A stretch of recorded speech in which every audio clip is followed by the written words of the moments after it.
Здравствуйте! Вы смотрите программу «Акцент». Сегодняшний наш гость – глава муниципального образования город Ленск Александр Харунов.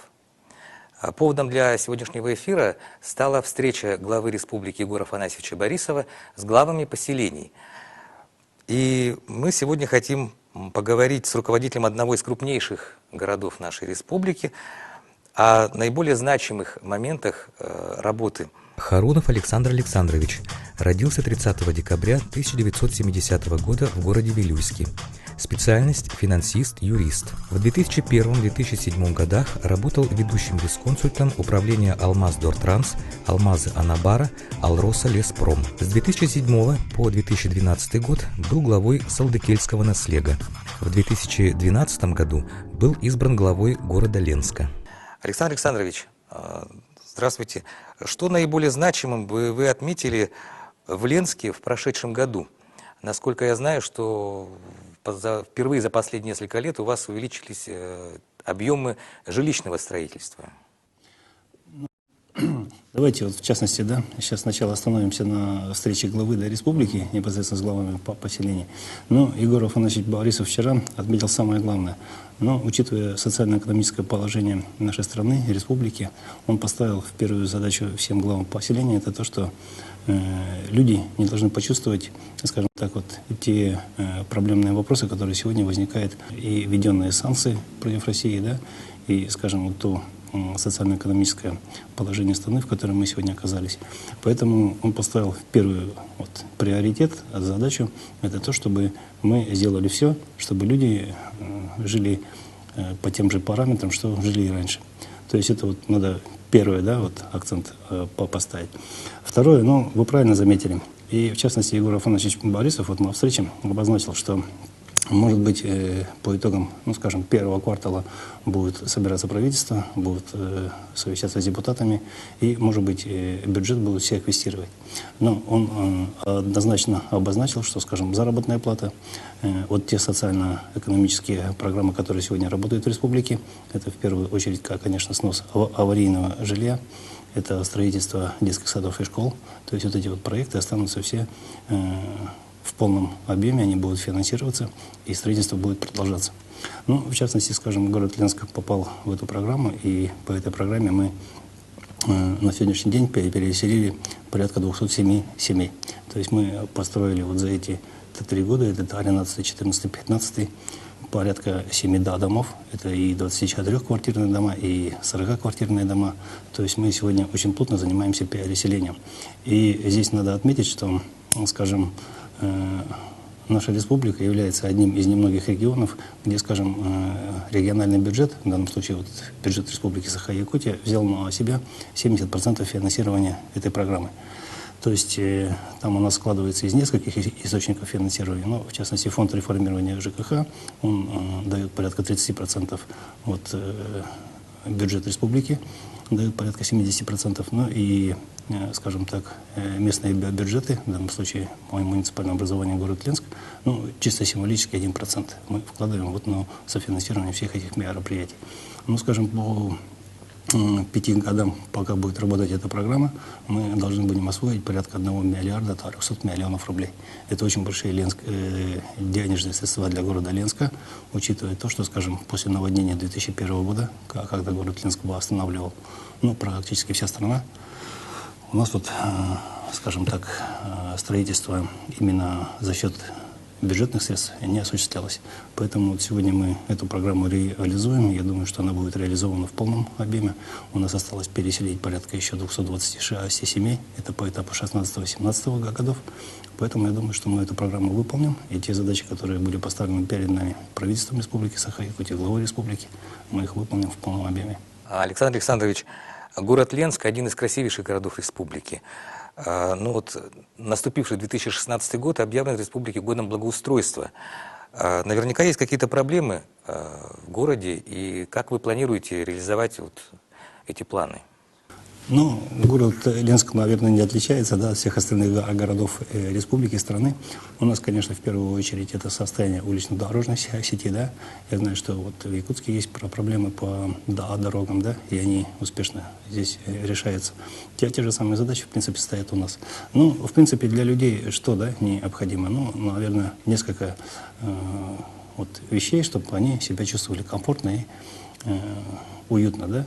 Это, во-первых, город должен быть чистым, раз, должны быть хорошие дороги, эти дороги должны быть хорошо освещены. Ну и вот, в принципе, наверное, основные параметры, которые предъявляют сегодня жители любого города, в том числе и города Ленска, к местной власти и просят решить именно эти проблемы. Поэтому по году благоустройства у нас очень большие планы, учитывая то, что сегодня, скажем так, Ленск становится нефтегазодобывающей столицей республики. У нас там очень много предприятий, которые сегодня непосредственно занимаются реализацией мегапроекта «Силы Сибири».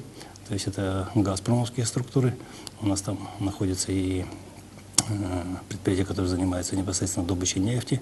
Поэтому я думаю, что и совместно с ними, совместно вот, учитывая то, что этот год будет у нас годом благоустройства, который объявил глава республики, я думаю, что мы сможем, ну, скажем так, начать ремонт улично-дорожной сети в тех объемах, которые нам сегодня необходимы. Потому что это сегодня самый, ну, скажем так, больной вопрос вот для города Ленска. Наряду с этим мы планируем заниматься дальше освещением улиц, потому что сегодня, скажем, востребованность освещенности улиц очень большая, учитывая то, что тут, скажем, в зимний период у нас очень короткий световой день, да, то есть у нас темнеет в 4-5 часов, а светает только в 10-11.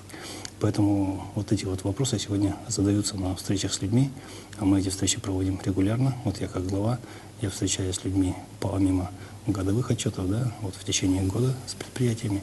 Ну и, скажем, вот прислушиваемся к мнению людей, к их предложениям, по пожеланиям и корректируем те планы, которые мы уже сверстали, или мы только намечаем их реализовывать. Поэтому я думаю, что вот эти вот моменты, очень замечательно, что глава республики обозначил 2016 год годом благоустройства. Я думаю, что в рамках этого года мы проведем очень большую работу именно по благоустройству улично-дорожной сети города Ленска. Ну и приведем, скажем так, по возможности максимальное количество улиц к тому состоянию, чтобы оно удовлетворяло, ну, скажем так, всех жителей города Ленска. Александр Александрович, вы сейчас упомянули о том, что вы планируете взаимодействовать с нефтегазовыми компаниями, которые осуществляют деятельность на территории, в том числе Ленского района. А опыт уже есть такого сотрудничества?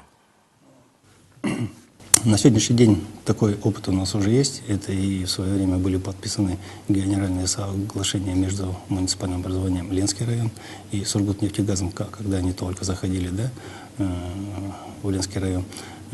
Генеральные соглашения были подписаны между газпромовскими структурами и муниципальным образованием Ленский район. Да? Это помимо тех соглашений, которые были подписаны непосредственно между правительством республики и этими структурами. Да? Ну, а мы по оселению, конечно, мы сегодня с ними отрабатываем. Это «Газпром Трансгаз Томск», это «Газпром Добыча Ноябрьск», это «Таосряхнефтегаздобыча», ну, скажем, те вот большие предприятия, которые непосредственно имеют свои офисы, да, на территории города Ленска. Ну, скажем, с «Газпром Трансгаз Томском» в прошлом году у нас достигнута договоренность и заключено соглашение на приобретение хорошей спортивной площадки с искусственным покрытием. И я думаю, что в этом году мы ее закупим. Деньги они нам уже перечислили. Мы ее закупим, привезем и установим в городе Ленске для того, чтобы любой житель города Ленска мог прийти и просто позаниматься. Поэтому такой опыт есть. И в этом году мы планируем с ними заключить соглашение на, скажем так, вот ремонт улично-дорожной сети. Предварительно договоренности есть. Это порядка 58 миллионов рублей. Поэтому я думаю, что мы будем реализовывать эти соглашения и будем проводить те работы, которые мы запланировали на 2016 год. Но здесь надо еще отметить, что структуры, которые вот пришли работать в Ленский район, они принимают на работу и местных жителей. То есть фактически вот жители того же Ленска, они также работают и в этих предприятиях.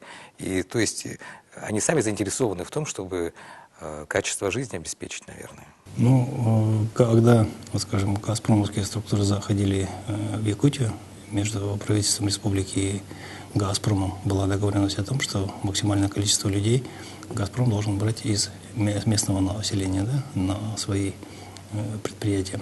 Поэтому сегодня у нас очень много жителей города, жителей Ленского района работают на этих предприятиях. Поэтому я думаю, что с каждым годом, учитывая то, что «Сила Сибири» будет реализовываться, количество людей, которые будут работать непосредственно на обслуживании уже газопровода «Сила Сибири» будет как можно больше. Ну, по крайней мере, мы так надеемся. Вот глава республики Егор Афанасьевич Борисов неоднократно подчеркивал о необходимости стратегического видения, в том числе в решении текущих задач и задач, которые надо решать в будущем. А каков потенциал у города Ленска? И планируется ли развивать, скажем, использовать имеющиеся ресурсы, лес, там, туризм, может, овощеводство, земледелие, животноводство? Ну, вот, скажем, Ленский район – это один из уникальных районов, да, Якутии. Ну, по одной простой причине, что у нас практически на территории Ленского района находятся все богатства, которые есть, да, у нас в стране, в республике. Это и лес, это и нефть, это и газ. Поэтому понятно, что и у нас очень хорошее в свое время при советской власти было развито земледелие. То есть у нас есть очень хороший потенциал для развития именно вот отраслей, которые непосредственно связаны. Ну, скажем, нефть и газ – это в меньшей степени, да, потому что это большие государственные структуры, которые заходят и сегодня, да, занимаются добычей и транспортировкой. А наша задача, вот именно местной власти, да, сделать так, чтобы, скажем, вот та продукция, которая будет производиться на территории муниципального образования Ленский район или город Ленск, чтобы мы ее могли реализовывать именно вот этим большим предприятиям, и у них был интерес закупать эту продукцию. Если получится найти вот эту вот точку соприкосновения, договориться с ними, я думаю, что это будет очень хорошим подспорьем для развития именно сельского хозяйства в Ленском районе и в городе Ленске. То же самое касается и деревообработки. Ленский район всегда славился деревом, да, поэтому в свое время Ленский район, скажем так, заготавливал порядка 1 миллиона кубометров древесины. Поэтому есть к чему стремиться, учитывая то, что после, ну, скажем так, вот 90-х годов у нас немножко развал в лесном хозяйстве. Но я думаю, что вот сейчас с развитием того, что работает очень большая программа жилища, да, развивается индивидуальное жилищное строительство, я думаю, что мы поддержим местных производителей, которые будут заниматься чисто заготовкой древесины. Спасибо большое. Итак, сегодня гостем программы «Акцент» был глава города Ленска Александр Александрович Харунов. И мы вели разговор о том, о перспективах города Ленска, о том, что планируется сделать в текущем году и о планах на ближайшую перспективу. Всего доброго, до свидания.